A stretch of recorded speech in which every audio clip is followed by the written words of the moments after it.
গত মাসে একসাথে ৩-৪টি ধারাবাহিক বন্ধ করেছে জি বাংলা। একে একে বন্ধ হয়েছে অনেকের প্রিয় ধারাবাহিক। ৩ মাসের আগেই বন্ধ হয়েছে অষ্টমী।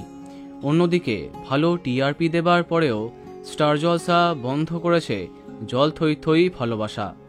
বলা বাহুল্য, টেলিপাড়াতে কোনো ধারাবাহিকের ৬ মাস টিকে থাকাও এখন সহজ নয়। এমন অবস্থায় ১ বছর ৪ মাস অতিক্রম করে বিদায় নিল এক সময়ের চ্যানেল টপার রামকৃষ্ণা।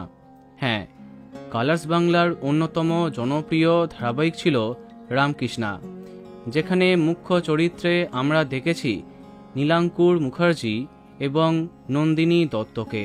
তাদের খুনসুটি, প্রেম সবাই এনজয় করেছে। এক সময় চ্যানেল টপার ছিল সুরিন্দার ফিল্মের এই ধারাবাহিকটি। অবশেষে গতকাল হঠাৎই শেষ দিনের শুটিং সম্পন্ন করল রামকৃষ্ণা। হ্যাঁ, ধারাবাহিকের সঙ্গে যুক্ত শিল্পীরা একাধিক পোস্ট করে তারা জানিয়েছেন অন্তিম পর্বের শ্যুট হয়ে গেছে এই ধারাবাহিকের।